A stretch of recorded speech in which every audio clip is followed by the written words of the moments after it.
Okay, so hello, Dean. Hello. Nice to see you. And as I said before, I love that green, all those plants behind you. It's really lovely. Thank you. So thank you for joining us and having had a quick chat with you a few weeks ago. I know that your story of your experiences, illness and even back into illness and things, will really inspire many people. So thank you for offering to do this, because you did offer. You're welcome. I'm quite nervous, actually. That's not surprising about this.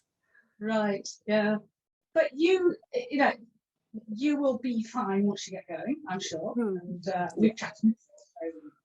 Yeah, I meant in recorded sense. I've talked about it with people one-to-one. Yeah. So I know this is quite a long history for you, isn't it? So do you want to start by just telling me how it all started? You know, when you maybe first, because I know it was when you were at school, wasn't it? Yeah, so it started a long time ago. Well, we're talking over 20 years ago now, probably like 25, 26 years ago. And it started off with stomach upsets and pain. So I'd feel ill every time I ate anything, and I'd be very bloated and like pain. Like I'd lay in bed at night and I'd be in really quite serious leg pain. And although it's now going to you're going to be divulging your age, are you happy to say how old you were when all this started? Yeah. So it started when I was probably around 12, 13, maybe around that time. I'm not 100% sure, but it was quite early on that I realised that something wasn't quite right. Right. So I'm 40 now, so it's been a long time. Yeah, absolutely. So were people wondering? I'm presuming you went to the doctor. What were they suggesting was going on? I went continuously to the doctor, actually. So I went to the doctor the first time, and they just said kind of, we'll keep an eye on it, and then they checked me for juvenile arthritis. And they actually said that I didn't have that because I wasn't stiff. I was too bendy for that, so it definitely wasn't that. Okay. And then they told me that it was growing pains. So they told me it was growing pains, and then they told me it was depression, and then irritable bowel, and So this was ongoing then. Oh yeah, and I had horrible allergies, really quite severe allergies as well. Right. And so I was struggling a bit to begin with, and then I got glandular fever. I think when I was about 14, and it kind of didn't really go away. So I got it, and they said that it would take a while to recover, but that I'd get over it. And I kind of didn't really. Right. I just felt really unwell all of the time, and lots of pain, lots of fatigue, crippling fatigue, and everything was just completely overwhelming. And what about school? How did that impact schooling? I missed a lot of the last year of school. I had a big chunk of absences in the last year of schooling. So the last year at age, what, 16? Yeah, sort of 15, 16, in the run up to my GCSEs, I had quite a lot of time off. With stomach upsets, pain, all sorts of things, just reoccurring problems. And no one could really work out what was wrong with me. So what happened moving forward from there? Moving forward from there, when I left school, it seemed to ease a little bit. And I got a job. That's relevant when we talk about underlying causes. Yeah. Okay. So I started working, and I went away to college, and so I did a year at college, and then I went on to another course, but I found that course really stressful. Right. And more problems with different illnesses and pain, a lot of pain. So presumably at that point you didn't link that you were finding it challenging and stressful with the fact that you had these symptoms. No, not really. I just thought that it was just all kind of coming at me at once, really. So I didn't know where one started, one began, or what was going on. But I was fainting at that point. Right. And having like panic attacks as well. So it was all just a bit of a mess. Wow. And yeah, so a lot of I had a very stressful period at that point, and a lot of things were happening and a lot of things were going wrong. And, you know, I wasn't exactly living in the healthiest of ways, because I started, you know, as teenagers do, started drinking and started going out and that kind of thing. And I just felt horrible all the time. Right. You know, just really unwell. So did you feel that even then the drinking helped you to cope with what was going on? Yeah, it kind of helped with the pain. It helped with the pain. I had serious anxiety issues as well, so it was a big help with that. Right. So at first it was really helpful. It ended up not being helpful in the long run. Yes. And it's something I had to stop doing completely, but but for a short period of time it really seemed to help. Yeah. And then it didn't. Yeah. So moving forward, so in my 20s again, I started to experience symptoms. At one point, had you had a period where you hadn't had symptoms, or had these carried on? So it's really strange. I'd go through periods where I wouldn't have symptoms and things would be a lot better. I'd never feel like I was 100% well, but things would definitely get a lot better, and then it would kind of be nosediving back into, you know, a lot of my issues. And was this in a period of weeks or months or years that you had where you were a bit better? It was swings in years, really. Right. So I'd have a couple of years of being really poorly, and then I'd start getting better again, and I think things were going along fine, and then I'd just go down again. Right. And I'd get some symptoms again. And I fluctuated between functioning reasonably well to being completely housebound. Really?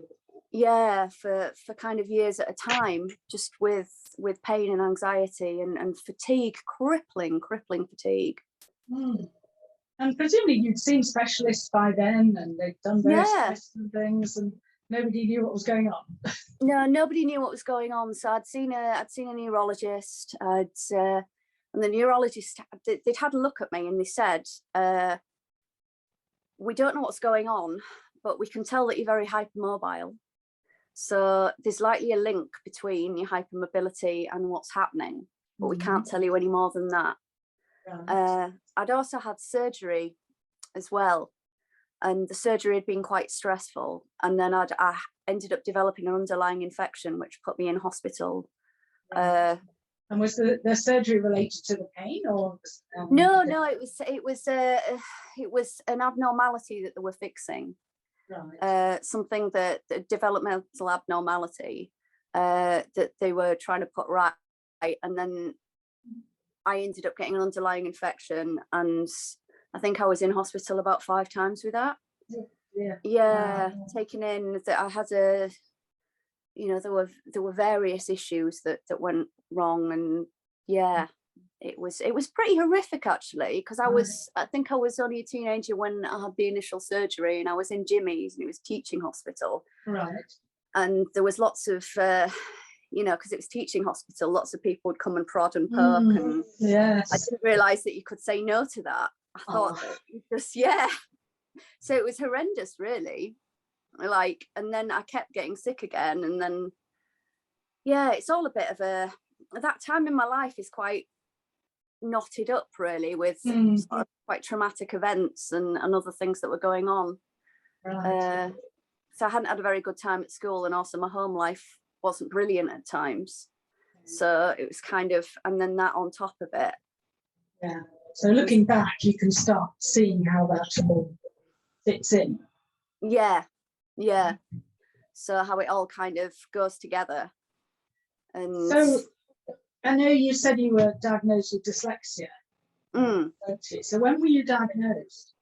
I was diagnosed when I was quite young. I was in primary school, so I was probably about 8. All right. Okay. Yeah, I was really quite dyslexic. And I was moved schools as well to try and find a better place that would understand the dyslexia more. And I got moved to a smaller school, but unfortunately it kind of backfired because the teacher was teaching 2 different classes at the same time, because it was such a small school. We were all in it at once. So I ended up, she decided that I wasn't really teachable, so she just let me paint. Oh gosh. Yeah, so she tried to teach. I did a lot of painting while she was teaching other people, and I'm great at painting now. I envy you, I'm not. Writing, but I'm a good painter. But yeah, it made me feel like there was something really wrong with me. Like there was, like I was just completely different. Yes. Gosh. And for a young child, I mean, that's big, isn't it? And that sort of carries forward, especially if you are still struggling with the reading and writing side of it. So no wonder you had problems in school years. Yeah, well, that's it. I just felt completely like, I don't know what I'm doing. Like it was so overwhelming. Like I'm quite smart, so it wasn't a problem with intelligence. It was just I couldn't write. I tried, and I know now, looking back, that I think the stress just made it impossible for me to learn. Yes. You know, I've gone back in my adult years and studied, and I've actually I did my GCSE, like my English GCSE, when I was older, and you know, I was okay with it, but I think because I was just so stressed. Yes. I just couldn't take anything mode. Yeah, complete fight or flight all of the time. I remember getting up in the morning and I'd be shaking like this. Oh goodness. Yeah. It was horrific. Wow. Yeah. So when was it before, you know, when you actually got to that point where somebody or you began to recognize that maybe something else was causing this? I think before that point you were also diagnosed with other conditions, weren't you? Yeah, it wasn't. It was later on I was diagnosed with other conditions. So when I got a relapse of all of these symptoms later on, and I'd moved to Sheffield at this point because I grew up in York and then moved to Sheffield, and I went to the doctors with something, and it was my shoulder. My shoulder's always been very loose, and he noticed that my shoulders were really loose, and I just said, "Oh, all my joints are like that." So I showed him, and he said, "Oh, I think I know what this is. I think it's a condition called Ehlers-Danlos syndrome." So what happened from there is I went to see someone about my joints, but it's a rheumatologist. So I went to see a rheumatologist, and they sent me to a geneticist, and I got diagnosed. This is quite a while ago, so this diagnosis is different now. Right. So because they've redone the criteria, so I don't know how I fit into this criteria now. But at the time they said it was Ehlers-Danlos 3, but they also called it joint hypermobility syndrome. So I was diagnosed with that, and from there I was still having problems with my heart and very low blood pressure and fatigue and fainting. So they sent me on to cardiology, and in cardiology I got diagnosed with dysautonomia. The type I have is I've got POTS, a type of POTS, and postural hypotension. So and I mean, these still bother me today. I'm medicated for them still. So it's not something that's disappeared. It's just the way that I kind of cope with it has changed, if that makes sense. So I still have very, very low blood pressure, and if I don't take medication, I will pass out. But at the same time, a lot of the things that I thought were issues with that have turned out that the more issues towards how I was feeling about that and the stress that's around that. And also I've always had allergies, so I've got they diagnosed with mast cell activation syndrome or disorder. So basically I've had lots of food allergies and problems. And one of the main triggers for that was, strangely enough, stress. Very strange. And then I when I found this out, I was just thrilled. I was like, wow, I finally know what's been wrong with me. you know, that this makes sense. Like, it's genetic, I can't change it, you know, this is how it's going to be. And I just kind of, fell into this idea that these conditions weren't curable. So I was told. The geneticist said that I'd always probably have problems with pain. So I just decided that that's kind of, well, I listened to them and I thought, this is just it. This is it. I'm gonna have pain. I'm gonna have problems. This is just gonna be it. And how old were you at that point? I was in my 30s, so it wasn't too long ago. I think, late 20s, early 30s, maybe. I'm not sure. Right. But I just kind of like thought, well, this is the answer. You know, this is why I've always had troubles. And I started, you know, taking a lot of medication to try and sort out the problems. And the medication didn't help. And instead of getting better, I actually started to get worse. Right. The medication actually made things worse. And also I fell into just complete and utter, how can I say this without sounding terrible? I fell into like the sickness mentality, you know, that I genuinely thought, well, this is it. I bet I'm just going to be stuck in the house. This will be my life. So I might as well just accept that. So you had these diagnoses and you were given this medication, but you weren't given any hope because you'd just been told that this is what you're going to be like. You can have medication for help, but that's it. Yeah. So they weren't. So it wasn't so plain like that. They were just said that it was manageable. You know, you can manage this if we get it managed. If we get the right medication and management and things. And it was a pretty difficult time actually. And so I just again, what was the impact on your life at that point? I mean, have you always been able to keep working, or? No, I'd lost my job. While I was going through this, I fainted at work a few times. Right. And it frightened me, and it just really stressed me out. And I did end up losing my job, and I didn't work for quite a few years. Right. And so I just started to believe that there was no hope, really, that this was kind of it. And So how did that start to change? Well, I started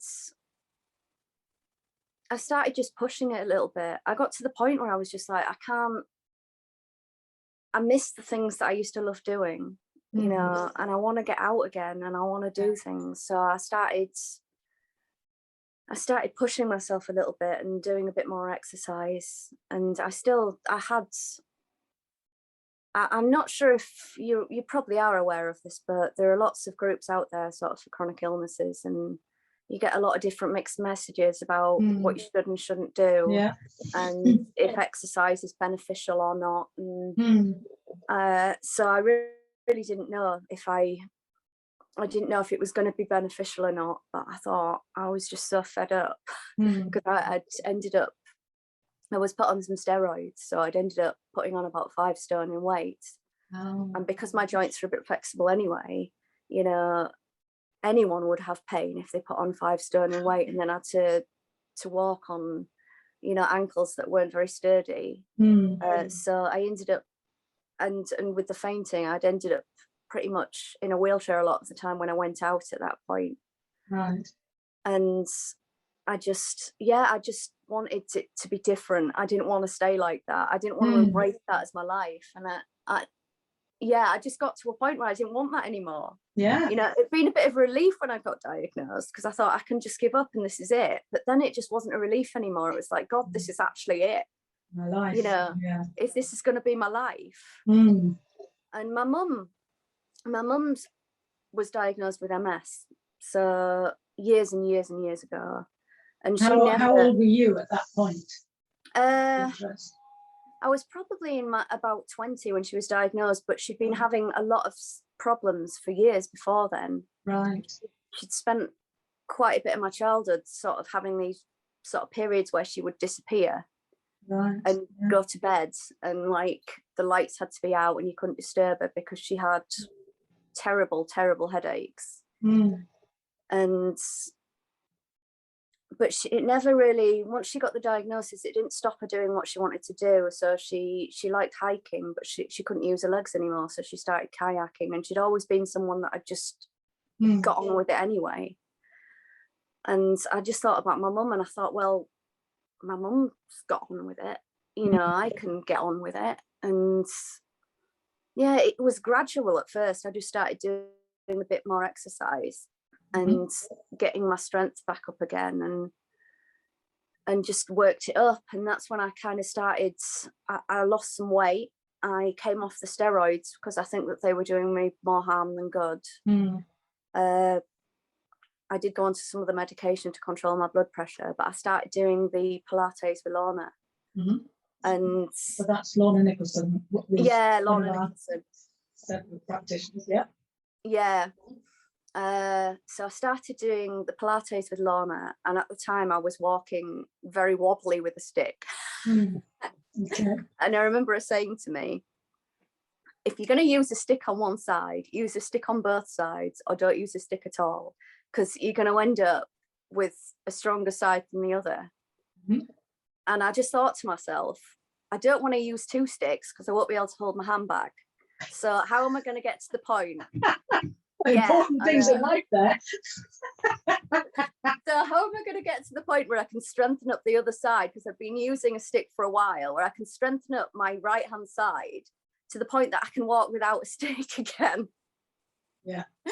So I just started gradually sort of trying to strengthen that side, and like doing little things, sat down, doing the Pilates, walking, and gradually increased my walking.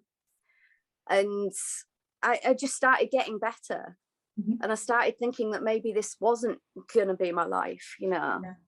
Maybe that there was some hope. And hope is so important. Yeah. And I stopped being so involved with the online groups.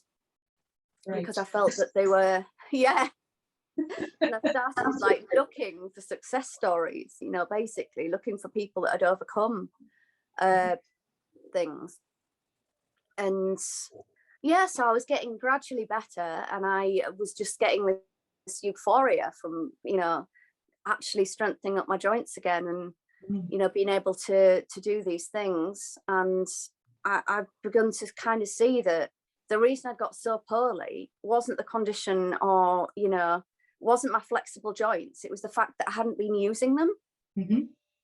So that and the impact of everything else going on in your life. And also and just not being able to do things you wanted to do. We'll get to the stress of it, when I really linked the stress to what was going on with the pain.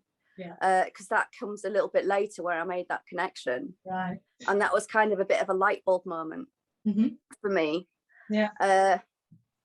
So and I was amazed that my life, I'd got married and I'd settled down, and a lot of the stress in my life that I'd been struggling with when I was younger had lifted. So I'd gotten to this point where I didn't have the stresses that I used to do.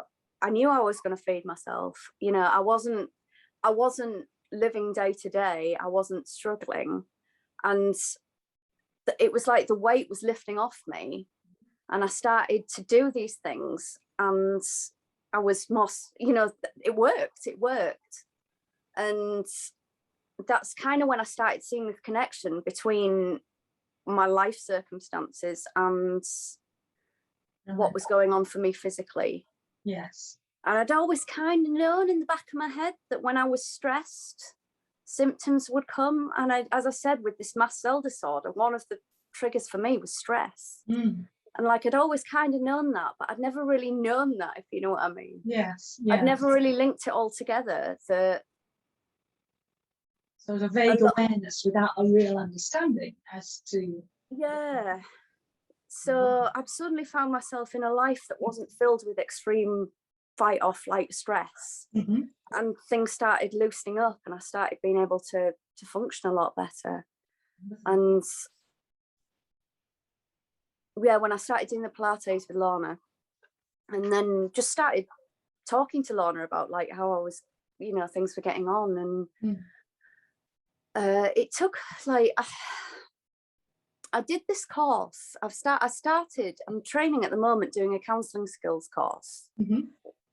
And I've been wanting to do that for a while, and I started looking more on trauma, about trauma. Mm-hmm. And I had a friend, unfortunately, she passed away. And, you know, it was absolutely devastating when she passed away, but she was really into this, you know, the mind-body connection. Mm. And we were doing co-counselling together. So we started doing this co-counselling together. And we started talking sort of about the mind-body thing. And at first I really had a huge, like, I don't want to know that, you know, because I know what's wrong with me. You know, it's not all in my head. Mm.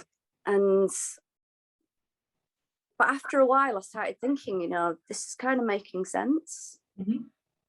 And she'd suggest books to read and things like that, and I'd have a look at them and I'd read them and look at the mind-body connection, and the bits started falling into place. And unfortunately, she ended up, she got very ill. She ended up developing cancer, and she was really poorly. And sorry, I'm getting a little emotional. I'm not surprised. It's fine. Take your time. Yeah, it's a big thing. Yeah. So it was kind of like the realization that I was really upset about my friend, and suddenly all the pain came back.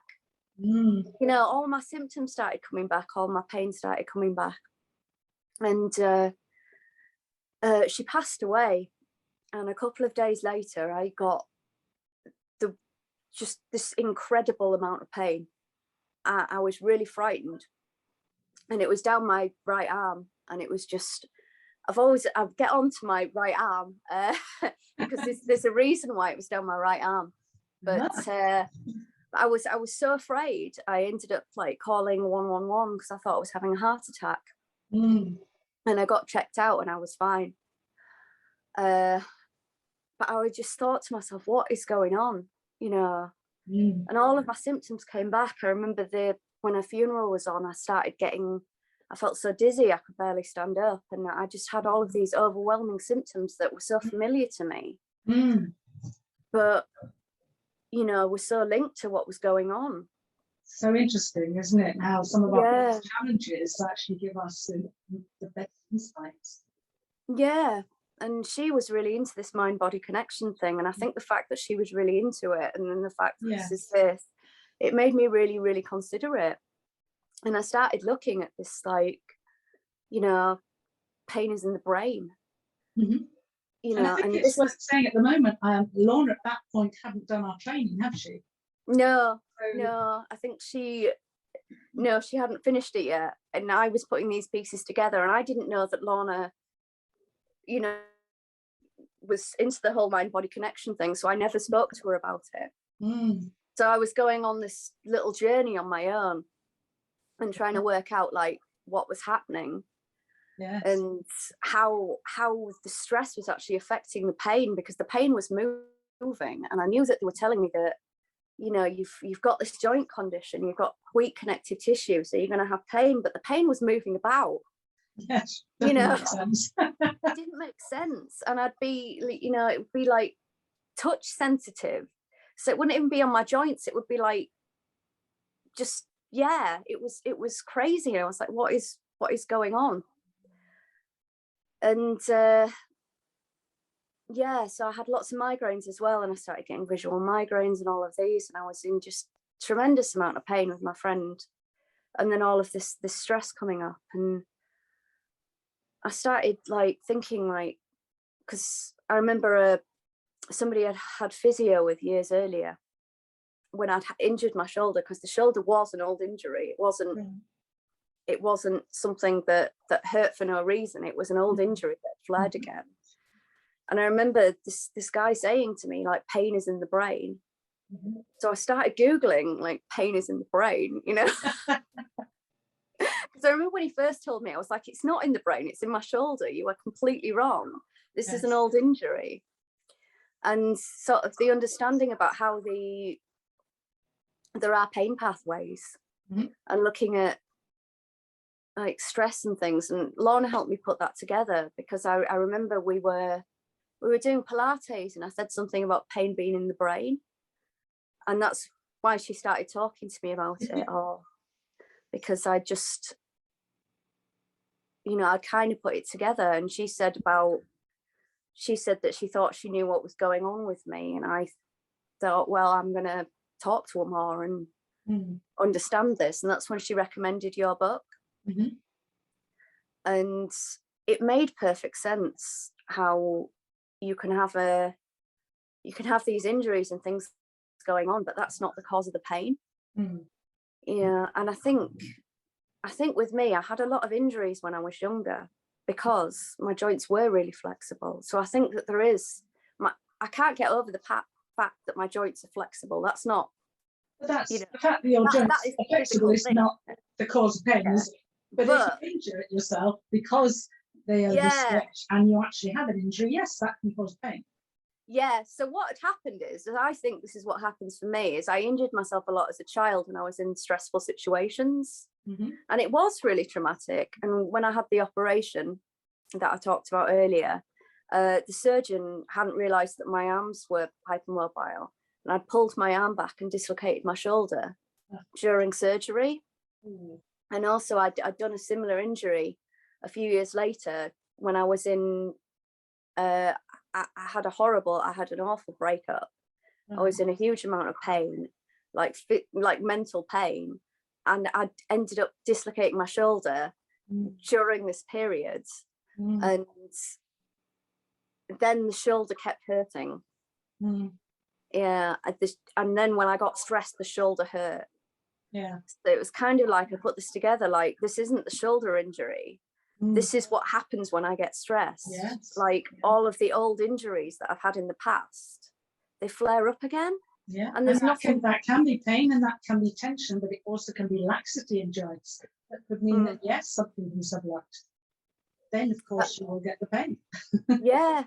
I think it's more to do with the trauma and the memories. Like it's actually like my brain's linked the pain with this feeling of stress. So when I get stressed, I also get pain. Yeah. Yeah. And like, it was just a little bit of a revelation. Like, this isn't an injured shoulder. The shoulder is fine. Yeah. This is a stress response. So how did you move forward from there? Now I started doing the course with Lorna, and really like looking at what had happened in the past, and really looking at how a lot of the times that I was having a lot of issues were at the times that I was really highly stressed. Yeah. And also looking at just me as a person and how my personality and the things in my personality that can kind of trigger this like massive stress response. Yeah. And there's a lot of stuff in my past that was quite traumatic. I haven't always had it particularly easy. And I think that's a bit of an understatement, really. I've had some pretty horrible times. Right. And I think it's just wired me to be just really hypersensitive. Yeah. And really kind of like looking at the different personality types, and these bits in me that trigger this fight or flight response when there's no flight or fight response needed. And really looking about how I can manage that. Yeah. And I think it's like looking at the past and realizing that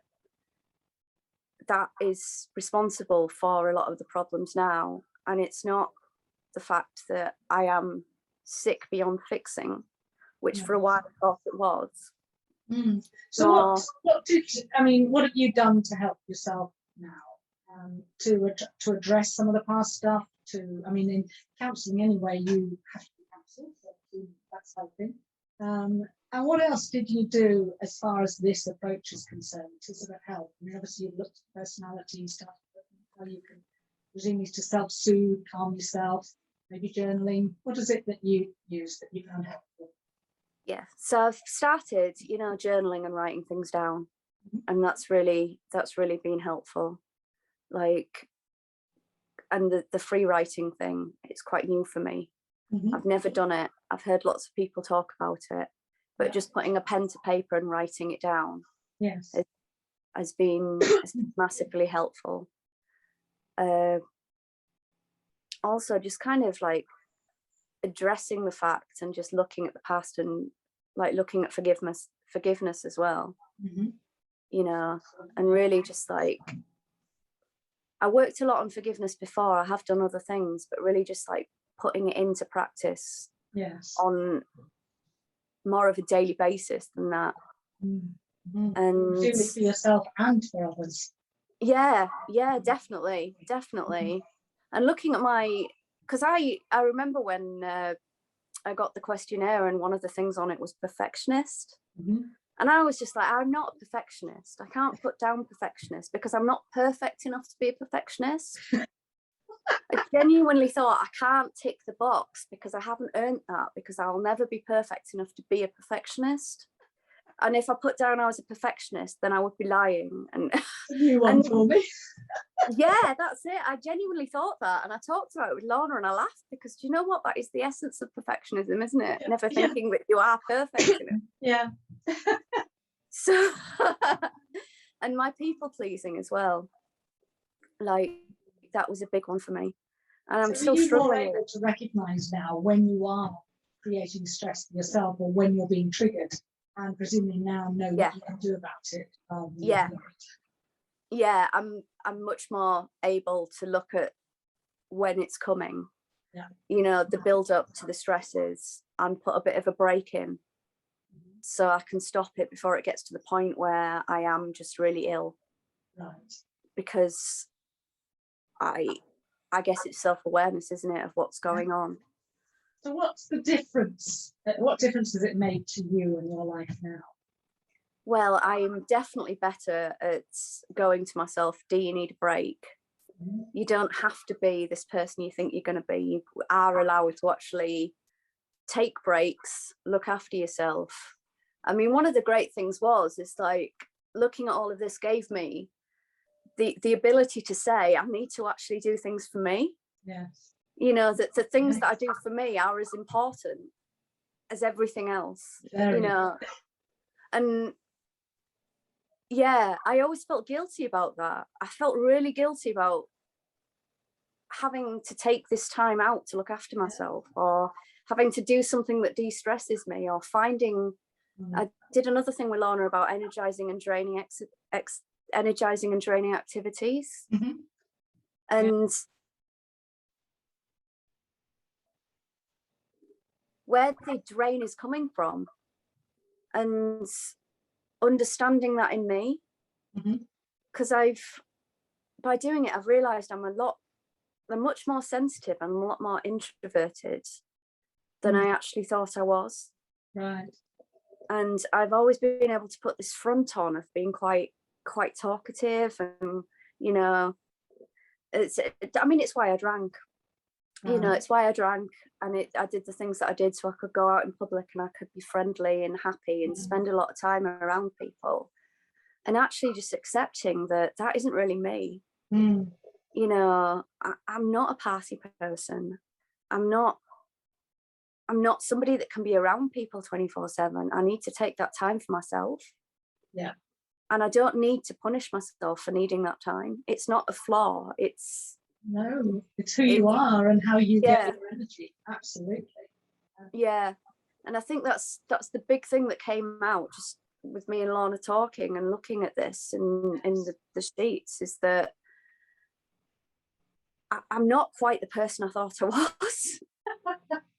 I would say this is a personal development journey. And it's true. And so how are you physically now, symptom wise and your physical ability? What's the difference? I'm doing so well. I can't even tell you how well I'm doing. It's insane.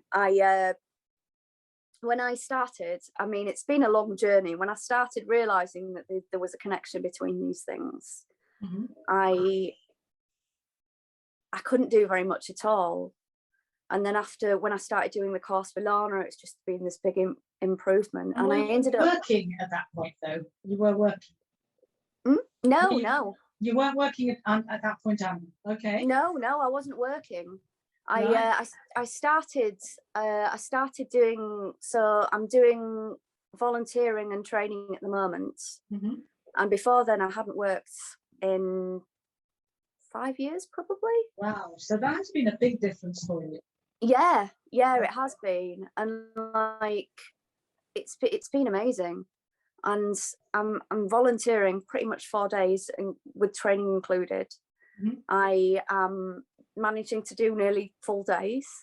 I climbed Striding Edge, which was just, if somebody had told me a couple of years ago that I'd be up Striding Edge, I'd just be like, nah. So just tell us what Striding Edge is for people who don't know. Oh, Striding Edge, it's like it's an edge on a mountain that goes up to a mountain in the Lake District. Right. I'm not sure how long it was. I think it's about 10 miles, but it was a big long walk. And then I went for a swim in the town underneath it. Fantastic. And then walked back and was completely functional the next day. That just blew my mind. Yeah. And what is amazing is like I got into this idea that I couldn't do anything because if I did something, I'd get fatigue afterwards. Yes. And I'd get pain and it would be horrible and my joints would hurt and I'd suffer. And actually, I found that if I do the right things, like swimming's incredible for me. Swimming is amazing. So we're talking cold water and wild water. Cold water. Yeah.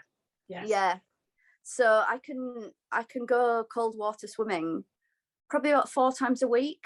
Sometimes I do more, but instead of draining me like I thought it would, it energizes me.